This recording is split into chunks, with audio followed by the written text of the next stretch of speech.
Assalamualaikum warahmatullahi wabarakatuh. Alhamdulillahirabbil alamin. Allahumma sholli ala sayyidina Muhammadin wa ala alihi wa sahbihi ajmain. Sobat sewot yang dirahmati Allah dan disayangi Rasulullah sallallahu alaihi wasallam. Hari ini masyarakat sedang disuguhi pemberitaan terkait deklarasi kemenangan berdasarkan hasil quick count. Kemudian yang memilih nunggu hasil resmi penghitungan, ya, penghitungan manual berjenjang KPU ini dicap tak mau terima kekalahan katanya. Kemudian rakyat yang mengungkap berbagai kecurangan dengan berdemonstrasi dan lain-lain ini dihadapkan dengan para preman bayaran.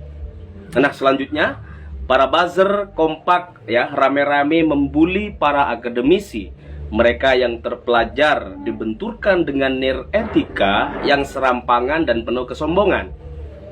Lalu Sobat Sewot, Ganjar dan Mahfud diisukan tidak sejalan.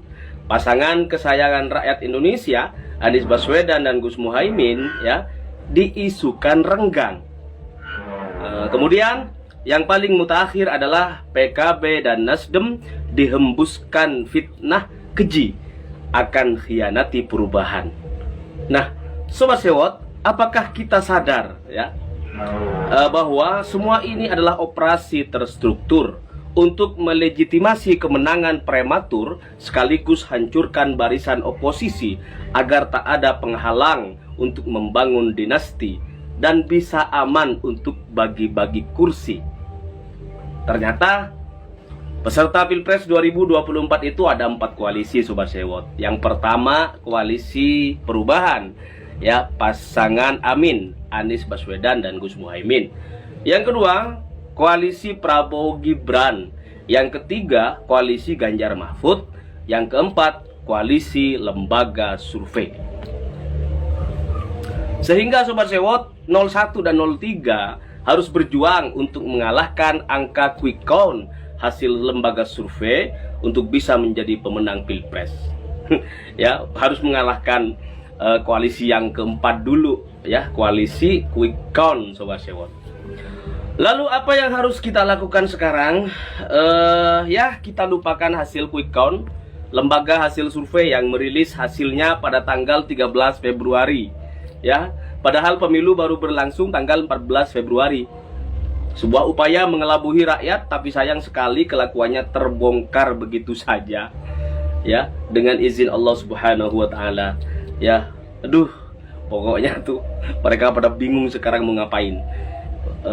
Berbagai cara segala macam. Nah, kemudian Sobat Sewot, lupakan sistem penghitungan Sirekap KPU yang servernya berada di Singapura, Cina, dan Prancis, yang tidak kredibel dan akurat, ya, yang datanya telah terisi dan persentasenya hasilnya sudah disamakan dengan hasil quick count. Lupakan saja. Kemudian jangan percaya Bawaslu, karena ketua Bawaslunya seorang yang tidak punya keberanian untuk menegakkan kebenaran dan menindak pelanggaran paslon 2. Jangan sekali-kali bawa sengketa Pilpres ke Mahkamah Konstitusi, karena Anwar Usman, ya, ketua MK pelanggar etika berat, sudah bersiap membela keponaannya Gibran Raka Buming Raka. Kejadian Pilpres 2019 harus jadi pelajaran dan cermin saat ini. Jangan bertindak bodoh, jangan lemah, iba, dan terkecoh akan kelicikan para pendusta, penipu, dan pengkhianat bangsa. Mereka akan melakukan segala cara termasuk untuk memaksakan kemenangan dengan segala macam cara juga. Tetap berada di garis perjuangan untuk perubahan, jangan bergeser sedikit pun, karena kemenangan Anies Baswedan sudah di depan mata insya Allah Sobat Sewot. Ya, tapi cobaan demi cobaan akan terus menghadang kita. Mereka para bandit-bandit berdasi sedang coba memanipulasi suara rakyat. Rakyat harus bersatu melawan segala kecurangan. Kita harus tetap yakin akan pertolongan Allah Subhanahu wa taala. Kebenaran pasti akan menemukan tempatnya yang tepat. Bagi para pendukung Amin yang ragu dan putus asa bakal tersapu oleh badai kebatilan. Sobat Sewot yang dirahmati Allah dan disayangi Rasulullah SAW, muncul pertanyaan dari masyarakat. Mengapa paslon 2 tidak pernah muncul ke publik mempertanyakan kecurangan pemilu? Padahal kecurangan nyata, masif, dan di mana-mana gitu. Jika memang niat memperbaiki sistem demokrasi ini, mestinya mereka muncullah sesekali gitu kan. Nah, mengapa di setiap kesalahan input data, error sistem, dan penggelembungan suara ini selalu menguntungkan pasangan 02? Ini kenapa juga pertanyaan dari masyarakat gitu, jawab dong. Kemudian mengapa hasil quick count nyaris sama dengan real count KPU, padahal sistem Sirekap ini terjadi error dan kesalahan fatal yang sangat banyak sekali Sobat Sewot. Apakah lembaga survei juga banyak errornya gitu, bersama-sama error gitu kayak Sirekap. Nah, sejak pleno rekap kecamatan ditunda Sobat Sewot dalam alasan sinkronisasi Sirekap ya, nalarnya KPU tuh di mana gitu?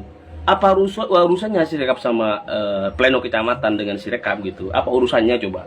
Rakyat sudah paham terkait C1 pleno yang bisa dirubah kapan saja oleh oknum KPU di tingkat KPPS. Apakah Hashim Asy'ari benar-benar telah menjadi wasit yang ikut bermain di lapangan?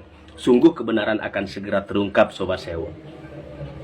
Sobat Sewot yang dirahmati Allah, perlu diketahui oleh kita semuanya, baik sebagai pendukung paslon 1, 2 ataupun paslon 3 ya, bahwa PPK merekap berdasarkan berita acara hasil pemungutan suara yang ada di kotak suara tersegel dari TPS.